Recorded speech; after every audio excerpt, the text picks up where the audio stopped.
La propagation du Covid-19 continue en Europe, amplifiée par le variant Omicron. Partout, les autorités prennent des mesures de restriction. Le visionnage des caméras de surveillance de son programme nucléaire en échange de la levée des sanctions, Téhéran tente de négocier son avenir économique. L'Union européenne et le Royaume-Uni parviennent à s'entendre pour faciliter la circulation de médicaments entre la Grande-Bretagne et l'Irlande du Nord. La France demande à Bruxelles d'engager une procédure de contentieux contre Londres dans le cadre de la crise des licences de pêche. Face à l'épidémie de Covid-19, la Suisse impose le télétravail et restreint sévèrement l'accès des lieux publics aux non-vaccinés. Seules les personnes guéries du Covid-19 ou vaccinées auront accès aux restaurants, aux établissements culturels et sportifs et aux événements en intérieur. Des mesures similaires vont être prises en France. Début 2022, le pass sanitaire va devenir un pass vaccinal. Un test négatif ne suffira donc plus pour se rendre dans les restaurants, les concerts ou les bars.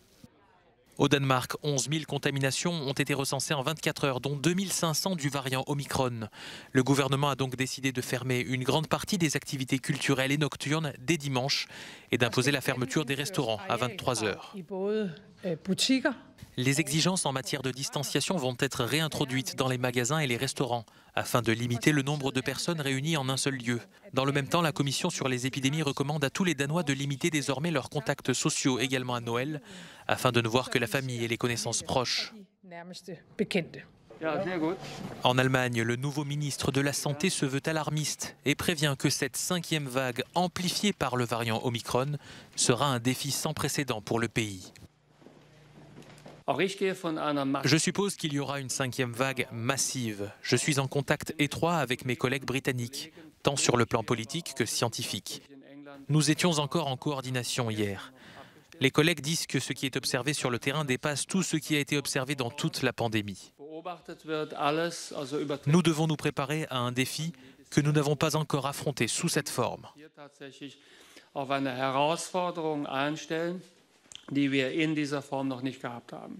D'après l'Imperial College de Londres, le risque de réinfection au variant Omicron est plus de 5 fois supérieur qu'avec le variant Delta. Le Royaume-Uni, lourdement touché par cette nouvelle vague, bat depuis 3 jours des records de contamination quotidienne. 93 000 nouveaux cas ont été recensés ces dernières 24 heures. L'Iran tente de mettre un terme aux sanctions internationales qui pèsent lourdement sur son économie. Si le pays a accepté de changer les caméras de surveillance hors d'usage d'un de ses sites nucléaires, elle n'autorisera le visionnage de leurs images seulement quand les sanctions internationales seront levées. Surveiller le programme nucléaire est pourtant essentiel pour revenir à un accord global. Lorsque l'Iran et l'AIEA seront d'accord, nous aurons accès à ces informations. La condition préalable ou l'hypothèse sur laquelle cet accord a été signé était que cela se produirait lorsqu'il y aurait un accord. Et je suppose que l'accord viendra lorsque les sanctions seront levées. Mais c'est à d'autres de décider.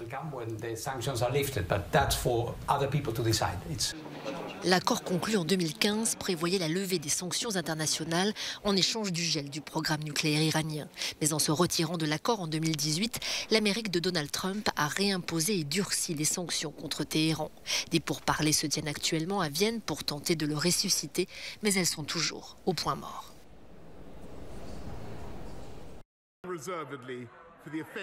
Le Royaume-Uni obtient une nouvelle concession dans sa bataille post-Brexit. La Commission européenne propose de nouvelles mesures pour assurer le transport de médicaments de Grande-Bretagne vers l'Irlande du Nord. Mais elle pose des conditions pour empêcher l'entrée dans le marché unique de produits non approuvés par les autorités européennes. Si ce volet est maintenant fermé, les points de crispation continuent toutefois de s'accumuler. Selon le négociateur britannique David Frost, les pourparlers sont encore loin de déboucher sur des résultats susceptibles de régler la question du protocole nord-irlandais. Le commerce et le rôle de la Cour de justice de l'Union européenne sont toujours sur la table des discussions. Londres souhaite la mise en place d'un organisme indépendant pour la résolution des différends, mais pour les 27, cela ne peut se régler que devant la justice européenne. Aucune cour britannique ne peut apporter la même protection aux citoyens d'Irlande du Nord lorsqu'ils font des affaires avec l'Union européenne. Je ne vois pas comment il serait possible d'avoir ces opportunités liées au marché unique sans la Cour européenne.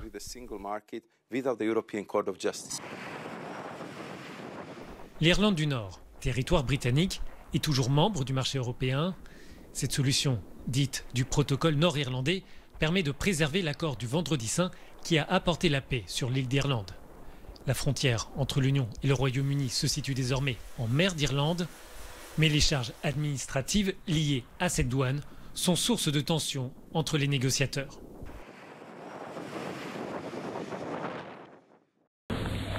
Emmanuel Macron a reçu vendredi les pêcheurs français à l'Elysée pour les assurer du soutien de l'État sur la question des droits de pêche.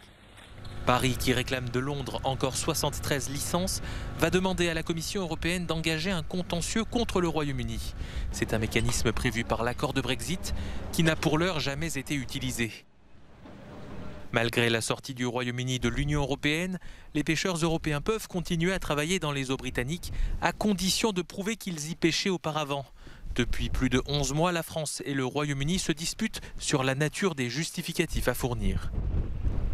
Les pêcheurs français ont mené plusieurs actions de blocage de ports ces dernières semaines, mais également du tunnel sous la Manche. C'était le 26 novembre pour protester contre Londres. Avec cette procédure de contentieux, Paris espère obtenir les licences prioritaires, mais les autorités françaises savent qu'elles ne pourront pas obtenir toutes les licences. Pour les pêcheurs lésés, des indemnisations au cas par cas seront prévues.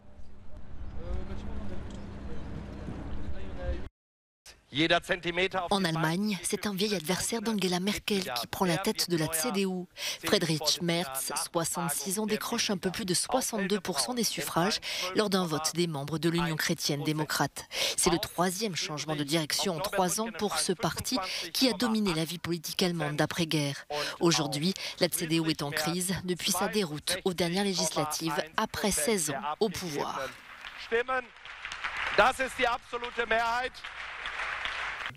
Cela a été un grand plaisir de faire ce travail avec cette équipe dirigeante nouvellement formée pour la CDU et sous réserve de l'approbation de la conférence fédérale du parti.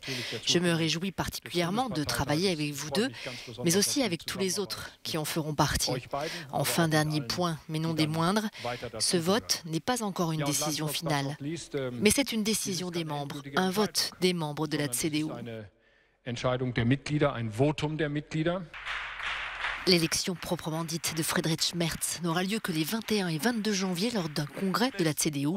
Il succédera à Armin Laschet qui a jeté l'éponge après moins d'1 an à la tête du parti. Ancien avocat d'affaires et tenant d'une ligne économique libérale, il a fait son retour sur la scène politique allemande il y a seulement 3 ans.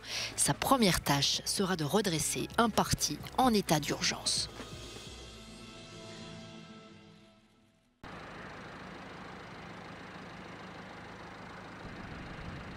L'exploitation du lithium devait bientôt commencer dans cette région de l'ouest de la Serbie.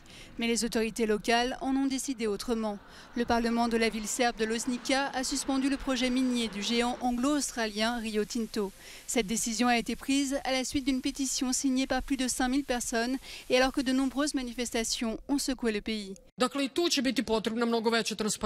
Pour faire face à la controverse, le gouvernement serbe a promis plus de transparence. Les écologistes et les habitants accusent notamment Rio Tinto et les autorités du pays de cacher les conséquences dramatiques de cette mine sur l'environnement. Que ce soit une robe portée par une survivante, la nuit où le Titanic a coulé, ou de la vaisselle trouvée intacte, ce sont tous des vestiges du naufrage le plus connu au monde. Tous ces objets font partie d'une nouvelle exposition qui s'ouvre à Londres et qui témoigne de l'attrait pour une tragédie qui a inspiré films, comédies musicales et livres. Ce que nous pensons, c'est que les gens pourront vraiment mieux comprendre l'histoire du Titanic et espérons-le confronter de nombreux mythes et légendes, les idées fausses que nous avons de l'histoire et être en fait confronté à l'histoire authentique. Une paire de chaussures, un journal intime ou des photos, autant d'objets qui illustrent le drame qui s'est joué en 1912. Le Titanic était alors le plus grand navire de son époque et on le croyait insubmersible. Mais lors de son voyage inaugural entre Southampton et New York, il a heurté un iceberg et coulé, tuant près de 1500 passagers et membres d'équipage. 700 personnes ont survécu. L'exposition Titanic au Dock X de Londres est à découvrir jusqu'au printemps 2022.